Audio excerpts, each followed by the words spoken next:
Oke, Bismillahirrahmanirrahim. Assalamualaikum warahmatullahi wabarakatuh. Yang terhormat kepada Bapak Hadi Nasbei selaku dosen mata kuliah kewirausahaan, dan di sini untuk memenuhi tugas UAS kewirausahaan, yaitu membuat rencana bisnis. Saya Joza Malia dengan NIM 2109719. Saya membuat studi planner book, di mana buku ini dapat menuliskan mengenai kegiatan apa saja atau pembelajaran apa saja yang harus dilakukan dalam sehari maupun seminggu, beserta catatan-catatan dari review pembelajaran pencapaiannya juga, dan bisa menuliskan tugas-tugas apa saja yang harus dilakukan di dalam buku ini. Perkenalkan lagi saya Jauza Malia. Di sini, oke sebentar. Oke, tentang saya, nama saya Jauza Malia. Saya lahir di Bandung 14 Maret 2003 dan saya adalah mahasiswa pendidikan fisika di Universitas Pendidikan Indonesia, dan saya suka melakukan berbagai macam hal, terutama di bidang fotografi dan juga desain. Oleh sebab itu, saya mendesain buku ini secara pribadi, dan saya mendesainnya juga sesuai dengan kebutuhan-kebutuhan apa saja yang diperlukan. Oke, table of contents yang akan saya bicarakan pada kali ini itu yang pertama ada business plan tentang rencana bisnis saya. Selanjutnya itu ada analisis market.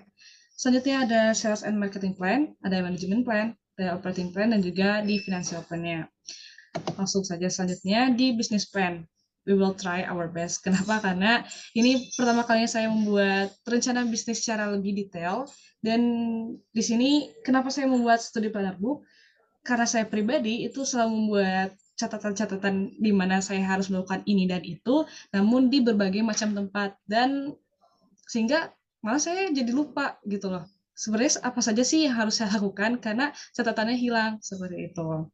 Dan di misi yang saya buat itu adalah saya ingin para pelajar yang mengerjakan tugas setiap hari dalam seminggu ini mempunyai tempat di mana bisa menuliskan rencana-rencana pembelajarannya maupun rencana-rencana dalam sehari sepekannya itu dalam satu buku saja gitu. Tidak perlu di dalam notes, sticky notes seperti ini ditempelkan di mana-mana, itu tidak perlu. Di buku ini saja, karena dalam buku ini menyediakan ada study task list-nya, ada track assignment, ada weekly and daily planner, ada study planner, ada to-do list, dan juga review achievement-nya.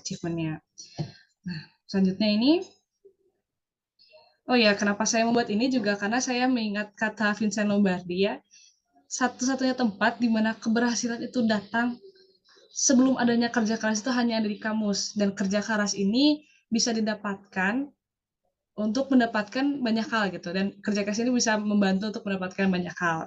Oleh karena itu, kerja keras ini juga sebenarnya bisa direncanakan loh, dan rencanakannya bagaimana itu bisa direncanakan di buku studi planner ini. Selanjutnya, itu ada market analysis. Di sini saya menganalisis kebutuhan para responden. Kebetulan di sini karena saya bingung harus menulis apa saja, oleh sebab itu saya membuat review kecil-kecilan, survei kecil-kecilan, mohon maaf, dan bisa diakses di link berikut. Dan yang mengisinya itu ada 25 orang sebagai responden. Dengan hasil data yang saya dapatkan, yaitu ada 8 responden laki-laki, 17 responden perempuan, dengan usia rata-ratanya itu adalah 19 tahun, dan sebagian besar itu mahasiswa yang memiliki pendapatan kurang dari 200.000. Dan ini ada rata-rata kelakuan dari responden, di mana saya menuliskan rentang 1 sampai 5, di mana 1 itu jarang sekali dan 5 itu sering sekali. Dan hasilnya ini dari analisisnya ada 44% yang ternyata suka menuliskan rencana pembelajaran dan juga tujuan pembelajarannya.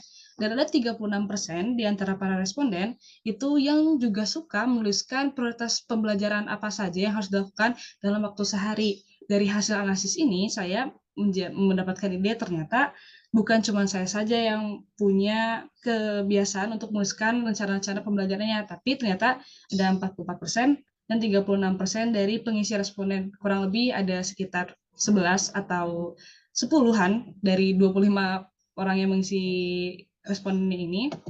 Oleh sebab itu saya mendesain bukunya seperti ini untuk covernya itu saya membuat cover fisika ya, karena saya ingin sebenarnya subjek topiknya ini tuh fisika, namun ternyata kalau misalkan kita lihat ini tidak perlu fisika saja, bisa juga di bidang-bidang pembelajaran lainnya. Ini ada biodata di awalnya, lembar awal juga ini ada studi task list di mana bisa menuliskan materi apa saja yang harus dipelajari dan materi utamanya itu apa, misalkan vektor, bawahan itu apa saja, seperti itu. Ada studi or homework tracker, ini bisa menuliskan mata pelajarannya apa, tugasnya apa, tanggal pengukurannya kapan, bisa dicek kalau di checklist itu kalau misalkan sudah selesai. Juga ada reminders-nya, itu apa saja yang harus dilakukan, misalkan dari mulai dikirimkan melalui email atau harus di print secara langsung. Ini ada rencana dalam seminggu, ini ada hari ini fokusnya apa, dan di setiap harinya itu dari Senin sampai Sabtu itu bisa dituliskan rencana besar di setiap hari itu apa, misalkan ada ingin mengerjakan 10 soal atau mempelajari konsep tertentu seperti itu, dan ada prioritas yang bisa dituliskan, misalkan saya prioritas minggu ini adalah untuk mengerjakan UAS kewirausahaan seperti itu. Nah, di weekly plan juga ada di daily planner-nya. Ini lebih fokus di 24 jam yang kita punya dalam sehari. Dari awal hingga akhir, awal bangun hingga sampai tidur, itu bisa kita tuliskan di waktunya.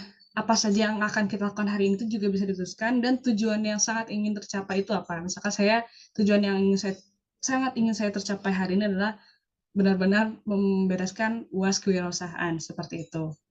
Dan dari daily planner-nya itu bisa diturunkan lagi di study session planner, dan itu saya bisa menuliskan schedule saya di pagi-pagi, misalkan dari jam 7 sampai jam 9 saya ingin membuat PPT dari PowerPoint dari UAS kewirausahaan ini, dan misalkan sampai startnya jam berapa, beresnya jam berapa, apakah sudah beres atau belum. Di sini kita bisa menuliskan break time-nya itu mau berapa lama, dan jika kita sudah mengerjakan apa yang sudah dituliskan, direncanakan, itu ada reward itu sendiri, dan itu bisa ditentukan oleh kita masing-masing. Selanjutnya, sebentar. Oke, selanjutnya ini ada to-do list. Ini lebih secara umum, apa saja yang harus saya lakukan di hari ini. Dan ini ada review achievement. Review achievement ini bisa mengetahui apa saja pencapaian yang saya lakukan, dan juga color indicator itu seperti hari ini, apakah saya bahagia atau tidak, apakah achievement saya sepertinya good-good saja, atau kayak oke, saya need a break, jadi dimerahkan, seperti itu.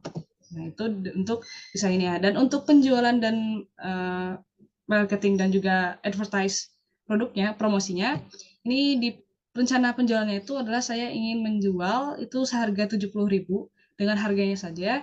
Dan yang kenapa 70.000? Karena tadi dalam research yang udah saya lakukan itu ternyata pendapatan per bulan itu kurang dari 200.000, seperti itu. Dan untuk ada plan kedua, jika ada tambahan pulpen dan juga ada stiker set di fisikanya, stiker set tentang fisika, itu jadi 88.000 gitu. Dan ini ada advertising and promotion-nya. Kita akan mengiklankannya di sosial media, dan kita berencana untuk bekerja sama dengan platform pembelajaran dan dijual secara e-commerce di online seperti itu. Dan untuk manajemen plan-nya di sini kami ada tim, tentu saja sebuah rencana bisnis harus ada timnya. Di sini ada saya, Jauza sebagai tim leader, ada Bintang teman saya sebagai handle the sales team, ada Suku juga teman saya sebagai handle the team marketing. Ini bagian dari rencananya. Dan di organization chart-nya itu ada tim leader, langsung ke bawahnya itu langsung tim-timnya. Ini ya walaupun tim kita itu masih kecil, tapi rencana bisnis ini akan tumbuh lebih besar lagi, seperti itu. Dan untuk operation plan-nya, ini kita proses dari awal sampai akhir, yaitu dari Januari kita itu merencanakan proposalnya sampai beres. Untuk Februari Maret itu kita funding, kita mencari sponsor, dan untuk di April ini kita launching dan juga langsung mengiklankan produk yang kita punya. Dan untuk financial plan yang saya rencanakan ini yaitu dari asetnya itu dari dana perusahaan, dan untuk agar stabil itu kita ada dana dari investor. Ya, sekian dari saya. Jika ada pertanyaan bisa langsung dikirimkan di email jauzamalia@upi.edu, juga di nomor telepon yang di bawah. Dan ini untuk referensinya saya mengambil referensi business plan format dan strukturnya itu dari web yang ada di layar, dan juga untuk ide dari studi planning ini ada di web di berkeleywellbeing.com, dan ini bukan referensi, saya melampirkan juga dari sampel PDF bentuk PDF di Studi Planner Book ini, yang bisa dilihat di Google Drive yang telah saya buat linknya. Dan ini saya buat sendiri menggunakan Canva. Sekian dari saya. Terima kasih atas perhatiannya. Wassalamualaikum warahmatullahi wabarakatuh.